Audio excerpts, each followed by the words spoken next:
What is up with this shirt this guy's wearing? A fool says there is no God.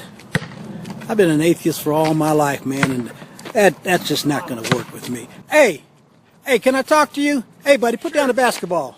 Sure. I'm interested in the t-shirt you're wearing. It says that I'm a fool because I don't believe in your God. Well, actually, to be honest with you, he's not my God, so to speak. He's our God. He's my God. He's your God. He's his God. He's everyone's God. He is the God of creation. And he's the God of love. He loves everyone. He is the God of love. That's our God. Our God is a loving God. So if this is such a loving God, why do we have all this misfortune in the world? Why do we have all this misery in the world?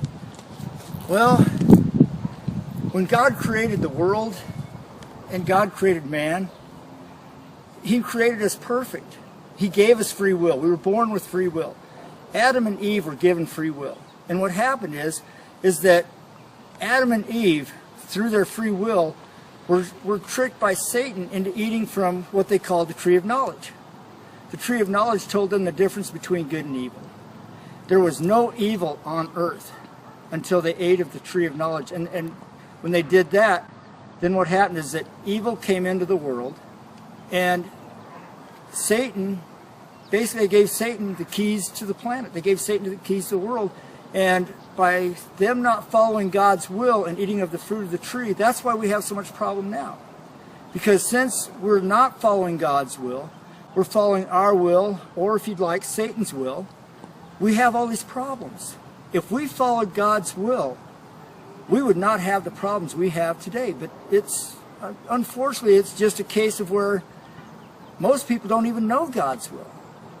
But that's why we have the evil. It's not God gave us free will, and that's why there's evil in the world, because we choose to be evil. Okay, so you're telling me that with this all-knowing, all-powerful God that we have, that he can't crush Satan and just disallow all this, and we can have a world that's filled with milk and honey? Well, actually, there is coming a time that God is going to crush, quote-unquote, Satan. And in actuality, Satan has already been beaten.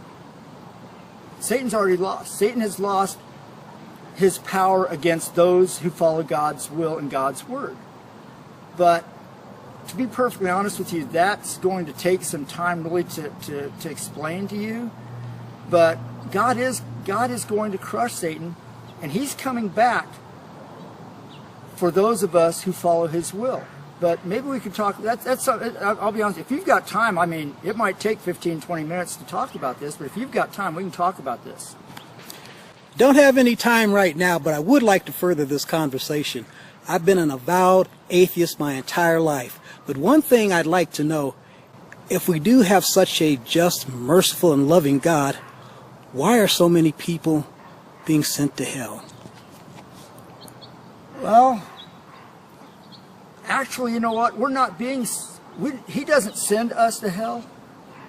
Like I said before, we have free will. God gave us free will. We're not robots.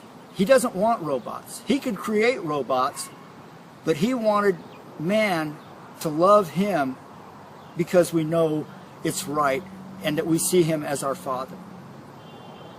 But the thing is, though, is he doesn't send anyone to hell. How could I? Okay, you know, here's the way of putting it.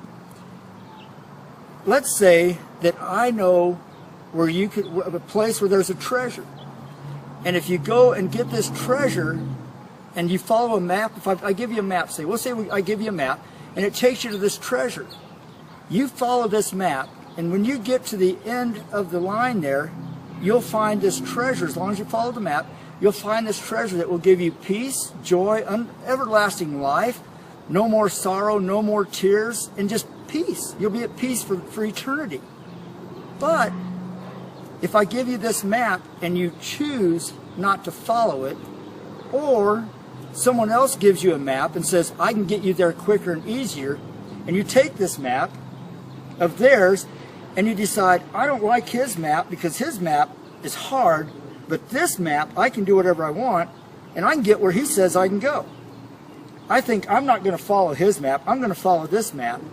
Or you throw both maps away and you decide to go your own way. You're going to figure it out yourself. You're going to get there on your own. Along the way, you get caught by evil demons. And they boil you in oil. For eternity, you're boiling in oil. Is that my fault? That you didn't follow the map? That you decided not to follow the map? That you threw my map away? Is it my fault that you got captured by the demons and you're now boiling in oil? You know what? That could be my fault. However, you're telling me that you can give me a map, and if I follow this map, that I can just drive down to a land of utopia and milk and honey. I like that's a good way of putting it. And this map, and this may take some time to explain, but this map begins with Jesus Christ. Because he is the way, the truth, and the life. And all other roads, so to speak, lead to destruction. But he has a map laid out that is so simple and easy to follow, and it doesn't take work. All it takes is faith. Okay, gotta run. But I do want to continue this conversation with you in depth and detail. So tell me how we can do this, how we can make this happen. Well, this is my home, and this is where we play basketball, and if you happen to walk by, anytime you see me out here, or knock on the door. If that's my car, if you happen to see my car out there, you'll know I'm home. Then you can go ahead and you can knock on the door, and I'll make time that we can discuss the issues that we've been talking about.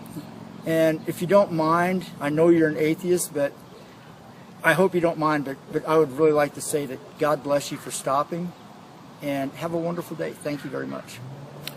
My name's Samuel. Thank you. Thank you, Samuel. God bless you. Bless you. Hey, Samuel.